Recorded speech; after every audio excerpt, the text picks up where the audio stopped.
아무리 잘못되더라도 연금 하나만으로 최저 생활이 되도록 만드는 게 나중에 자녀 돕든 안 돕든 문제가 안 생긴다. 나의 노후를 위해서 지금 자녀의 경제 교육을 해야 하는.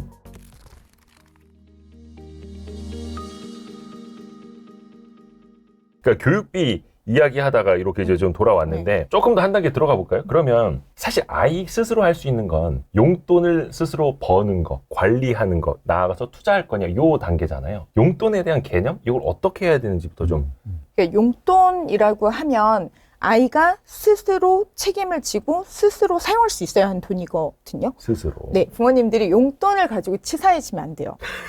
그러니까 용돈은 무엇의 전제가 아니라 그냥 주는 것이어야 하거든요. 용돈의 전제가 붙으면 사실 월급 내가 뭐 노동을 제공하고 받는 거지만 너 뭐 월급 가지고 뭐 어떻게 할 거면 이런 질문이 들어오면 되게 기분이 좋진 않잖아요. 저희 집 케이스를 잠깐 말씀드리면 저희가 이제 다음 주에 저희 세 자녀랑 토론을 하는 시간이 있습니다. 주말마다 토론을 하는데 다음 주 저희 집안 토론 주제가 용돈을 집안일을 하면서 그 대가로 주는 것이냐 아니면 정기적으로 그냥 받아야 하는 것이냐에 대해서 토론을 해야 돼요. 저는 집안일 뭐 빨래를 개면 얼마, 청소기 돌리면 얼마 이런 식으로 책정이 되어 있거든요. 근데 아이들은 정례적으로 받아야 된다는 거예요. 혹시 여기에 대해서 저는 후자, 아이들과 같은. 얼마가 들어올지를 알아야 내가 그 돈을 가지고 무엇을 할 수 있는지 계획을 세우고 갈 수 있는데 사실 아이들도 일상이 바쁘잖아요. 네. 요즘 초등학교 학생들도 여러 가지 활동들을 해야 하는데 집에서 뭘 해야만 내가 돈을 벌 수 있다라고 그러면 아이는 본인의 시간을 뺏기는 문제잖아요. 저는 용돈만큼은 아이와 항목을 정해서 그러니까 항목이 진짜 중요할 거라고 생각을 하는데 그러니까 뭐 1학년이니까 얼마, 2학년이니까 얼마 이거보다는 나이의 문제가 아니라 아이 성향이 진짜 중요하다고 아까 계속 말씀드리는 게 아이가 스스로 저축을 할 수 있는 성향이고 스스로 저축을 할 수 있는 스마트폰 같은 도구가 준비되어 있다면 아이 용돈은 보통 아이들보다 좀 더 많아도 되는 거죠. 그걸 가지고 돈을 모으는 연습도 할 수 있게 해줘야 되니까. 아니 근데 우리 강창희 대표님은 노후 준비 말씀을 하실 때 가장 큰 리스크로 가장 먼저 꼽으시는 게 자녀 리스크시잖아요. 그러니까 자녀 리스크는 뭐냐면 첫째는 주요국 중에서 애들 0세에서 18세까지 양육비를 GDP로 나눈 그 비율이 1등이 한국이고 2등이 중국이고 3등이 이태리더라고요. 그러니까 우리나라가 소득 대비 세계에서 자녀 양육비를 가장 많이 쓰는 나라다. 그러니까 이렇게 쓰는 거 효과가 있느냐를 부모님도 생각해 보세요. 한미일을 비교해보면 대학 등록금은 부모의 책임이다. 예라고 아니요 대답하면은 우리나라와 일본은 예라고 대답하거든요. 근데 미국은 아니에요. 융자받아 다니든지 아르바이트해서 다니든지 그렇게 생각하는 거예요. 자기 이름으로 학자금 대출을 받아서 나중에 취업해서 갚도록 하죠. 그렇게 벌써 고등학교 때부터 다르다 대학 들어가서부터는 결혼 비용은 부모의 책임이다. 우리는 그렇게 생각하잖아요. 많은 사람들이. 근데 일본만 해도 결혼 비용을 부모한테 신세지려면 이리저리 눈치 보다가 어떻게 조금 좀 도와줄 수 없을까요? 이 정도의 차이가 있단 말이죠. 그러니까 그런 것들을 비교를 해가면서 이런 게 우리가 문제다. 당신들이 어떻게 해야 될지 알아서 해야 됩니다. 뭐 이렇게 얘기를 하는 거죠. 그리고 또 하나는 부모들한테도 각오를 시키는 게 뭐냐면 미국, 일본, 독일의 경우에는 65세 이상 노인들한테 당신의 주수입원이 뭐예요? 그러면 연금입니다. 이렇게 대답하거든요. 우리나라는 연금입니다. 대답하는 분이 선생님, 공무원, 군인밖에 없으니까 22%밖에 안 되고 그러면 우리나라는 주수입은 뭡니까? 이렇게 물어보면은 1980년도에만 해도 자식의 도움이었어요. 근데 지금은 자식의 도움이 14%밖에 안 돼요. 몇 년만 지나서 다시 조사하면은 주수입원이 자녀의 도움이라고 대답하는 비율이 미국 같은 경우는 0.7%고 일본은 1.9%고 독일은 0.4%예요. 그러니까 선진국 어느 나라도 노후의 주수입원이 자녀의 도움인 나라가 없습니다. 지금 우리도 그렇게 바뀌어가고 이렇게 보시죠. 내려가고 있죠. 그러니까 알아서 하세요. 이렇게 내가 얘기를 하지. 구체적으로 얼마를 어떻게 하십시오. 이런 말은 사람마다 다르니까 할 수가 없죠.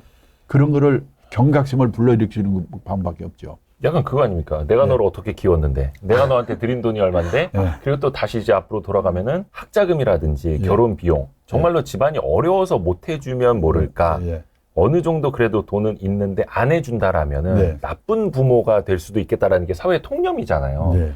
근데 이거를 깬다라는 게 그러니까 저는 너무 어려울 것 뭐냐면 같은데요. 저는 그 노후에 주권해서 상속을 주는 것보다는 노인들이 돈을 갖고 있잖아요. 그나마라도. 그러니까 자기가 능력이 있으면은 일찍 그렇게 도와주는 것도 좋은데 단 그 전제가 뭐냐. 그 자식들이 낭비하지 않는다는 범위 내에서. 그게 소비가 아니고 투자한다는 범위내에서 뭐 공부를 더 하고 싶다든지 뭐 네. 그런 데에서 도와주는 거는 저도 도와주고 있고 능력 있으면 도와주세요. 근데 없는데 도와주면 안 됩니다. 뭐 그런 식의 얘기를 하죠. 지원을 하더라도 네. 나중을 바라거나 이래서는 네. 안 된다라는 네. 거예요. 아무리 잘못되더라도 연금 하나만으로 최저 생활이 되도록 만드는 게 나중에 자녀가 돕든 안 돕든 문제가 안 생긴다. 그래서 연금이 중요한 거죠. 그러니까 연금 말씀하셨고 노후 준비를 이야기하시고 네. 그리고 또 우리가 자녀 교육을 이야기하고 자녀 금융 교육을 이야기하는데 이게 다른 얘기 같지만 네. 결국은 이어질 수밖에 없는 어떻게 보면 나의 노후를 위해서 예. 지금 자녀의 예. 경제 교육을 해야 하는 우리나라에 지금요, 그 소위 말하는 그 캥거루라고 그러잖아요. 캥거루족. 그게 얼마나 있는지 아십니까? 작년에 어느 자료를 보니까 네. 20세 이상 성인 중에 네네네. 생활비를 부모한테 의존하는 캥거루가 314만 명인데 전체 성인의 7.5%고 30대, 40대만 65만 명이라고 하더라고요.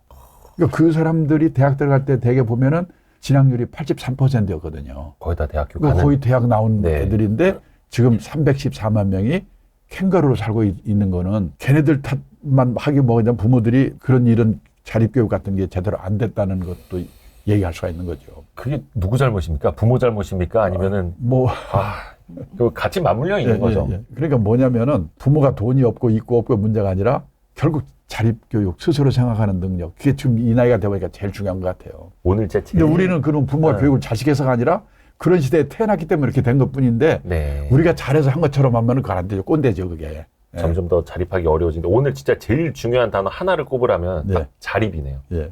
아이가 스스로 일어설 수 있게끔 근데 지원을 지금 조금 해주는 거. 여기 우리 황 팀장이 보니까 금융교육 전문가이기 때문에 그렇기도 하겠지만은 그 애를 상대로 자기가 배운 거를 그대로 활용하고 있네, 보니까.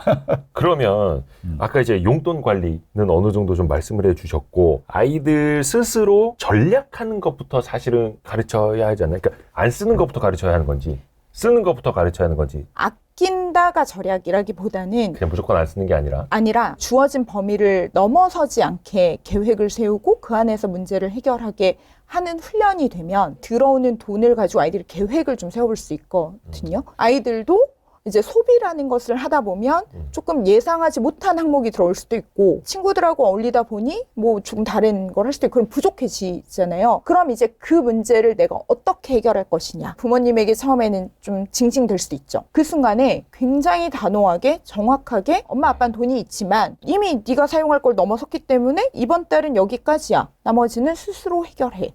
라고 눈을 감아야 되는 거죠. 근데 그게 진짜 어려워요. 매일매일 얼굴 보고 사는데 그게 쉽지 않은데 한번 단호하게 해보시는 걸 저는 추천드려요. 그러니까 예를 들면 저희 아이가 처음에는 넘어서는 경우도 많았고 친구에게 돈을 빌린 경우도 있었고 이제 엄마는 안 될 것 같으니까 아빠에게 돈을 빌린 경우도 있었고 근데 아빠에게 제가 이자를 청구하게 했거든요. 시중 이자보다 똑똑하신데요? 높게 하라고. 그래야 아이가 배운다고. 한 번은 해결해 줄 수 있지만 2번 해결하고 10번 해결 당신이 할 거냐고. 아니라면 정확하게 같은 태도를 취해야 아이는 아 이거구나라고 알게 되는 거라서 이 고리대금업의 위험함까지 그럼요. 부모가 네. 가르쳐주는 여기 네. 아주 중요한 얘기인데 뭐냐면 네. 처음 달에는 그렇게 해서 낭비할 수도 있어요. 네. 그래서 시행착오를 겪어가지고 스스로 깨닫게 만들어야 되는데 네. 보통의 부모들은 간섭하고 야단하고 그러면서 또 줄 돈은 주고 그리고 스스로 생각 못하게 만드니까 문제가 되는데 그러니까 몇 번 시행착오를 하면서 스스로 깨닫게 해야 되는데 그게 참 어려운 것 같아요. 부모들은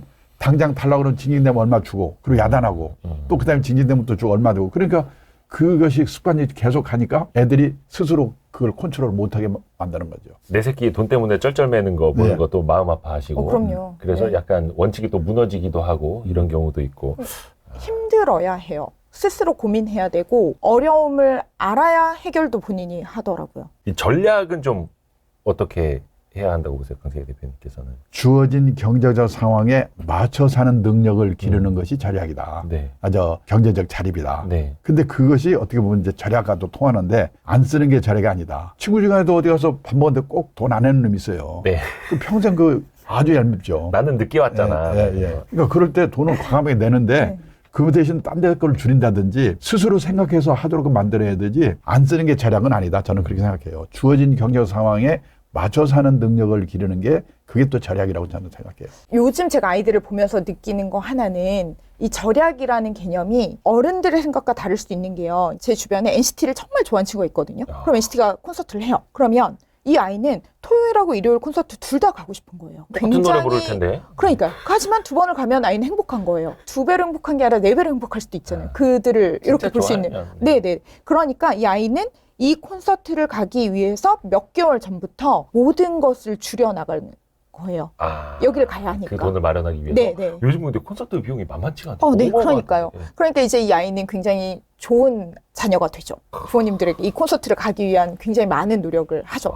근데 이 콘서트 티켓이 비싸잖아요. 그러면 어떤 분들은 그거 갈 거면 요즘 유튜브에 영상도 많고 뭐 그냥 그렇게 보는 거랑 그렇게 간다고 뭐 이렇게 말씀하시면 안 되는 거죠. 왜냐하면 이 아이는 그걸 가는 게 행복인데 그렇죠. 이 아이에게 단가가 높다는 이유로 아끼도록 강요하면 이건 대화가 안 돼 버리는 거죠. 그래서 아이를 잘 관찰해야 되고 아이의 입장에서 계속 판단을 해 주셔야 해요. 이런 일을 하니까 이제 교육이라는 것을 제대로 공부를 해야겠다는 생각이 좀 들어가지고 이제 대학원을 그쪽 방면으로 가서 공부를 조금 하긴 했거든요. 근데 제가 배웠던 가장 중요한 건 제일 좋은 교육은 학습자가 내가 지금 교육을 받고 있다는 걸 모르는 상황인데 이 모든 것은 설계된 것이어서 그 방향으로 학습자가 가고 있는데 자신의 판단으로 내가 그 목표를 향해 가고 있다고 인식하는 것이 좋은 교육이겠다는 생각이 들더라고요. 자신도 모르는 사이에 자기 스스로 걸어갈 수 있는 길만 닦아주는 거. 그 방향으로 갈 수 있게 약간 유도해주고 그 방향이 옳은지 아닌지는 사실 또 아무도 모르는 거지만 가급적이면 이 방향으로 갈 수 있도록 옆에서 도와주는 것. 그런 역할을 하는 게 결국 부모가 이제 해줄 수 있는 게 아닐까 싶더라고요. 요거를 근데 이제 부모님들이 집에서 아이들과 뭐 가볍게 이야기는 하실 수 있어도 체계적으로 한다라거나 요건 조금 어려울 수도 있거든요. 사실은 아이가 초등학교 고학년이나 중학생이 됐으면 아이랑 부모님의 결단이 필요해요. 오늘부터 너한테 용돈 줄 테니까 잘 써봐. 이거는 아이는 아무 준비도 안 돼 있고 뭘 어쩌라는 거지? 라는 게 돼버리기 때문에 그런 게 아니라 엄마 아빠가 생각을 할 때는 네가 나중에 경제적인 자립을 할 수 있는 기반이 되었으면 좋겠는데 그러려면 이런 연습이 필요할 것 같아. 그래서 엄마 아빠가 상의를 해서 이렇게 결정을 했어. 그런데 너의 의견을 반영한 건 아니니까 너는 여기에 뭘 어떻게 해줬으면 좋겠어? 라는 걸 물어보셔야 되는 거죠. 그리고 용돈이라는 걸 금액을 정할 때에도 아이와 스스로 관리할 수 있는 항목이 무엇인지, 그게 간식인지 저축인지 친구 생일 선물인지 이제 그런 것들까지 고려를 해서 용돈을 주는데 이 용돈을 줄 때도 치사하지 않아야 된다고 이야기하는 게 이때가 되면 이렇게 늘려줄 수도 있고 이런 경우에는 용돈을 줄여야 할 수도 있어 라는 조건도 기준. 같이 정해야 되는 거죠. 아이를 내가 가르치는 대상이 아니고 1대1의 관계라고 생각을 하되 아직 준비가 안 된 아이니까 내가 치사해지지 말자. 부부간에도 이제 의견이 맞아야 되는데 주로 우리나라는 그 어머니들이 주도를 하잖아요. 이제 남편분들은 밖에서 나돌다가 어디서 한마디 들으면 집에 들어와서 당신 그렇게 하면 안 되는 거 아니야? 그러고 이제 한마디 하면은 딱 나오는 말이 당신은 빠져. 그러면 끝난단 말이죠. 그래서 이게 우리가 인생 단계별로 여러 가지 생애 설계 단계가 있는데 저는 40대에 해야 될 일이 뭐냐면은 건강 리스크 관리를 시작해야 되고 자녀 리스크 관리를 시작해야 되는데 그러기 위해서는 부부가 어디 가서 인생 설계에서의 40대 자녀 리스크 관련해서 자녀 교육, 자립 교육이 어떻게 되어야 되는가 이런 교육을 부부가 같이 듣고 공통된 인식, 소신을 가져야 되는 게 중요한 것 같아요. 남편도 그런 교육을 같이 들어서 서로 깨닫게 되고 아내도 그렇게 깨닫게 되고 그런 게 필요한 것 같아요. 그런 것들이 요즘 보면 가끔씩 있어요. 그러니까 누구 한 사람에게만 맡겨놓는 게 아니라 같이 의식적으로. 아니 뭐 맡겨놓더라도 남편의 스탠스는 어떻게 해야 되는가 그런 거는 가져야 되죠. 오늘 트러스트온 자산운용 연금 포럼의 강창희 대표님